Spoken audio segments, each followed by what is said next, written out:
nggak pernah melahirkan itu lagi. Karena apa? Karena kita sudah betul-betul tercerai-berai karena persoalan politik. Politik semua yang menjajah kita hari ini, sehingga kita terpecah belah menjadi firqah demi firqah, menjadi sekte demi sekte, Sunni dan Syiah, karena persoalan politik terbelah. Lalu mereka membuat fikih-fikih sendiri, memodifikasi Quran sendiri, dan permusuhannya 1500 tahun tidak selesai. Ahmadiyah juga karena persoalan politik terbentuk. Berbagai firqah juga terbentuk karena persoalan politik, karena dibuat oleh siapa? Oleh bangsa Barat, Pak. Sama, orang Islam menimpa apa juga yang dialami oleh orang Kristen. Hindu juga perpecahan antara Shiv Sena dengan kelompok Hindutva, Bharatiya Janata garis keras, karena persoalan politik. Semua karena persoalan politik. Orang Buddha membentuk kelompok Asinwiratu, mengusir orang Rohingya dari Myanmar karena persoalan politik. Orang Protestan dari Jerman membuat kegaduhan, huru hara, melakukan aksi teror lewat Baader-Meinhof karena persoalan politik. Baske di Jerman, white supremacy di Amerika, Ku Klux Klan di Amerika, FARC di Amerika Selatan, karena persoalan politik. Semua agama-agama ini dibuat lantak karena persoalan-persoalan politik. Termasuk NU hari ini di Indonesia, karena ini menjadi satu bejana bagi terciptanya berbagai perbedaan, lalu kemudian NU menjadi sasaran tunggal dari berbagai operasi pemecah belahan di negara kita. Saya bantah ini, kalau ada yang berusaha membantah saya. Ini semua soket, temuan-temuan Phil Caruso dari Tillman University ini betul adanya. Meskipun dia bantah saya, lihat di buku ini, iya ada. Tapi itu sejarah. Siapa yang mengatakan? Kemudian siapa yang menggunakan? Kalau sejarah itu digunakan oleh Syiah, pasti akan menyudutkan sahabat.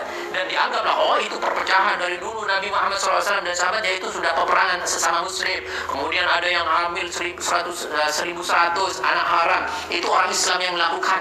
Apa tujuannya kalau tidak untuk menghancurkan umat Islam, untuk menghancurkan ajaran Islam, untuk menghancurkan nama baik Islam? Dia adalah seorang yang menurut saya adalah orientalis ya, kaki tangan orientalis barat yang membuat bagaimana ajaran-ajaran dan paham-paham pikiran umat Islam itu berubah sedikit demi sedikit menjadi lebih dangkal. Ini saya akan bisa pertanggungjawabkan, dan saya sudah membuat beberapa video. Di video sebelumnya Anda bisa cek bagi Anda yang belum mengikutinya, bagaimana membuat satu pemahaman dan pikiran-pikiran yang tidak ada di dalam Ahlus Sunnah wal Jamaah.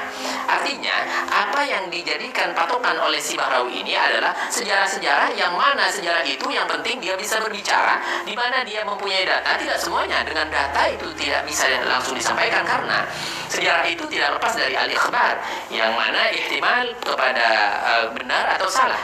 Jadi ya namanya sudah qaul kidbah. Jadi sejarah itu bisa mengandung yang benar atau yang salah. Nah, si Bahrawi ini di dalam hal menyampaikan berita itu semuanya barbar. Meskipun dari orang kafir pun disampaikan, meskipun dari orang Syiah pun, dan kebanyakan ya, Anda bisa lihat bagaimana disanggah oleh Kiai Maksus Madura, Masya Allah. Jadi paham-paham Syiah yang disampaikan, ya benar. Kalau misalkan Anda menyampaikan apa yang disampaikan oleh Syiah kepada umat, artinya pendiriannya Syiah pasti akan menghujat dan menyerang para sahabat. Mereka bagaimana Sayyidina Umar dianggap laknatullah alaihim finnar, Sayyidina Abu Bakar finnar, semuanya sahabat Khulafaur Rasyidin kecuali Sayyidina Ali itu dianggap di neraka oleh orang-orang Syiah. Mereka memang benci bebuyutan kepada orang Ahlus Sunnah wal Jamaah, kepada para sahabat.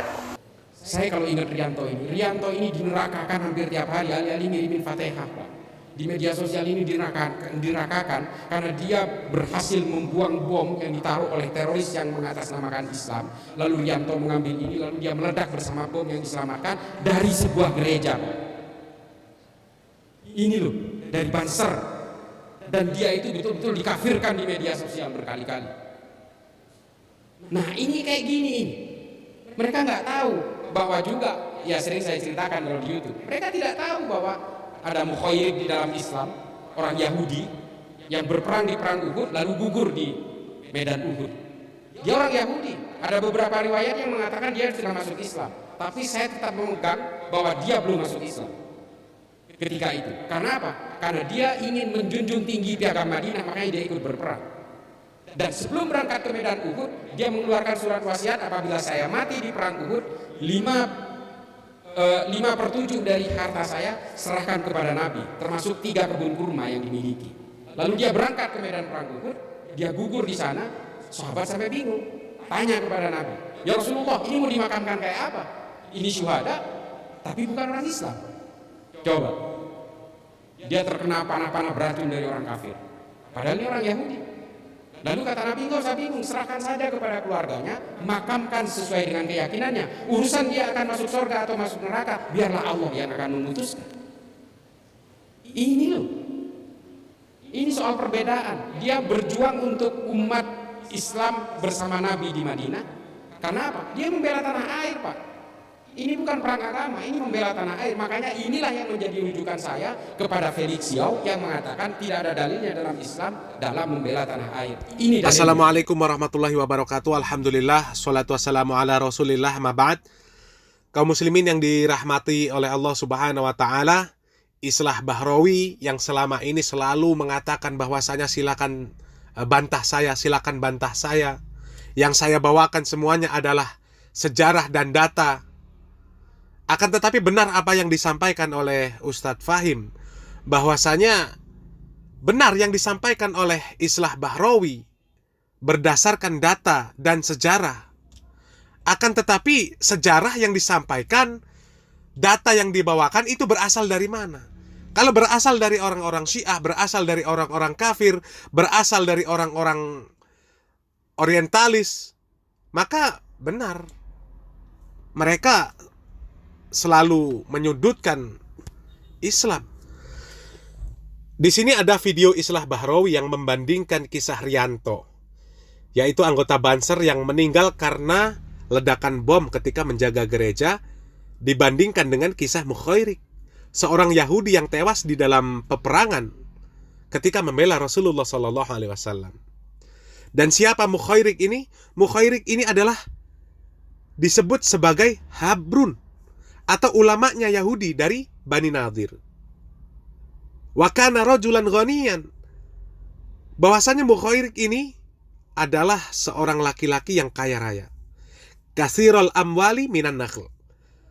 Dan dia mempunyai banyak kebun kurma. Jadi kebun kurmanya luas. Dan Mukhairik ini adalah seorang pengagum Nabi Muhammad SAW. Karena Mukhairik ini bukan orang yang bodoh. Mukhairik adalah orang yang berilmu, yang dia mengenal betul siapa Nabi Muhammad SAW. Dia mengetahui bahwasanya Muhammad SAW adalah benar-benar seorang nabi dan rasul. Wa kana ya'rifu Rasulullah bisifatihi. Dan sesungguhnya dia mengetahui Rasulullah itu dengan sifat-sifatnya. Wa ma yajidu bi ilmihi, dan dia itu mendapatkan apa dari yang dia ketahui tersebut berdasarkan ilmunya. Bahwasanya di dalam kitab-kitab yang dia baca, di dalam kitab Taurat dan kisah-kisah orang-orang terdahulu, bahwasanya menceritakan akan datang seorang nabi dengan ciri-ciri dan sifat yang diceritakan dan sesuai dengan apa yang ada pada diri Muhammad SAW. Dan wajib bagi seorang Yahudi ketika terjadi sesuatu untuk membela nabi tersebut. Karena orang-orang Yahudi ini selalu memberitakan bahwasanya nanti akan datang seorang nabi, nanti akan datang seorang nabi. Sehingga hampir mayoritas orang Yahudi pada saat itu tahu apabila pada saat itu sudah datang seorang nabi bernama Muhammad. Walakin ghalaba alaihi ilfu dinihi. Akan tetapi Mukhairik ini masih mempunyai rasa yang tidak enak dengan agamanya. Karena dia seorang ulama Yahudi, seorang rabi, sehingga dia sungkan dengan agamanya.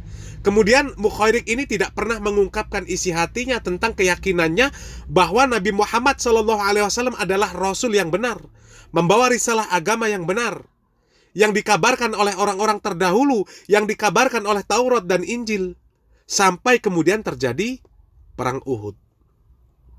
Pada waktu itu, pada hari Sabtu di bulan Syawal tahun ketiga Hijriah, Mukhairik pada waktu pagi itu ketika mendengar seruan jihad, maka Mukhairik kemudian berseru kepada orang-orang Yahudi. Ya ma'syarul Yahud, wahai orang-orang Yahudi, wallahi innakum la ta'lamun. Demi Allah, sesungguhnya kalian itu sudah mengetahui anna nasra Muhammadin alaikum lahaq, bahwa sesungguhnya menolong Muhammad atas kalian itu adalah sebuah perkara yang hak. Membela Muhammad adalah sebuah kewajiban. Karena di dalam berita-berita orang Yahudi terdahulu, di dalam Taurat diceritakan bahwasanya apabila datang seorang nabi, maka wajib bagi mereka orang-orang Yahudi untuk membela dan menolongnya. Kemudian ketika Mukhairik ini berkata seperti itu kepada kaumnya menjawab, Inna yauma yaumas sabat. Sesungguhnya hari ini adalah hari Sabtu, di mana hari Sabtu orang-orang Yahudi ini tidak mau keluar rumah. Mereka harus beribadah. Meskipun sebenarnya juga mereka banyak yang melanggar aturan tersebut. Kemudian Mukhairik mengatakan, La sabtalakum, tidak ada Sabtu-Sabtuan buat kalian. Atau tidak ada hari Sabtu untuk kalian. Karena apabila telah datang seorang nabi, maka syariat nabi yang telah lalu ini dihapuskan dan diganti dengan syariat nabi yang baru tersebut. Kemudian Mukhairik mengambil perlengkapan perangnya, kemudian keluar untuk bergabung dengan Rasulullah SAW dan para sahabatnya untuk mengikuti perang Uhud. Kemudian di dalam perjalanan dia berkata kepada kaumnya, orang-orang Yahudi yang mengikuti beliau, In kutiltu hadzal yaum fa amwali li Muhammadin sallallahu alaihi wasallam. Apabila aku terbunuh pada hari ini, maka hartaku aku serahkan kepada Muhammad sallallahu alaihi wasallam agar digunakan sesuai dengan yang diatur oleh Muhammad atas perintah Allah Subhanahu wa taala. Falamma takhtalan nas qatala hatta qutil. Maka ketika manusia ini mulai bertempur, kemudian beliau ikut bertempur sampai kemudian akhirnya Mukhairik ini terbunuh. Faqala anhu Rasulullah sallallahu alaihi wasallam. Kemudian Rasulullah sallallahu alaihi wasallam mengatakan, Mukhairik khairul Yahud. Jadi Mukhairik ini adalah sebaik-baik Yahudi. Dan di riwayat lain dikatakan Sabiqul Yahud. Dan khilaf apakah Mukhairik ini adalah sudah masuk Islam atau belum. Ini khilaf. Dan kisah Mukhairik ini tentu sangat jauh berbeda dengan kisah tewasnya Riyanto. Mukhairik ini tewas dalam peperangan membela Nabi Muhammad SAW. Dan perangnya Mukhairik ini di dalam membela Nabi Muhammad adalah perintah agamanya. Terdapat di dalam Taurat perintah tersebut. Sementara Riyanto ini tewas di dalam menjaga ibadah orang kafir. Dan tidak ada perintah di dalam agama Islam agar menjaga ibadah orang kafir. Toleransi bukan seperti itu. Kemudian Mukhairik ini mempunyai bekal juga. Mempunyai bekal peralatan. Mempunyai kekuatan dari berbagai sisi. Punya masa untuk masuk ke dalam medan peperangan. Punya kemampuan. Punya peralatan, punya pendukung, sarana pendukung. Sementara Riyanto ini tidak punya peralatan dan tidak juga memiliki keahlian di dalam menangani masalah bom.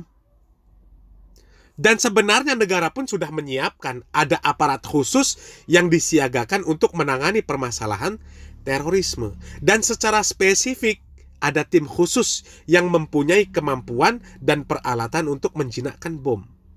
Tentu ini perbandingan yang sangat jauh berbeda apabila kisah Riyanto ini dibandingkan dengan kisah Mukhairik. Ini kisah Mukhairik yang membela Rasulullah SAW dengan jiwa dan hartanya. Dan dalam konteks menjalankan perintah Taurat, tidak sebatas membela sesuatu atau membela perjanjian yang menjadi kesepakatan bersama. Memerangi orang yang melanggar perjanjian bersama. Dan wallahu a'lam, kami belum menemukan riwayat seperti apa yang disampaikan oleh Islah Bahrawi bahwasanya Rasulullah SAW mengatakan masalah surga atau neraka bagi Mukhairik itu urusan Allah. Sepanjang pengetahuan kami, sebatas Rasulullah SAW mengatakan Mukhairik khairul Yahud.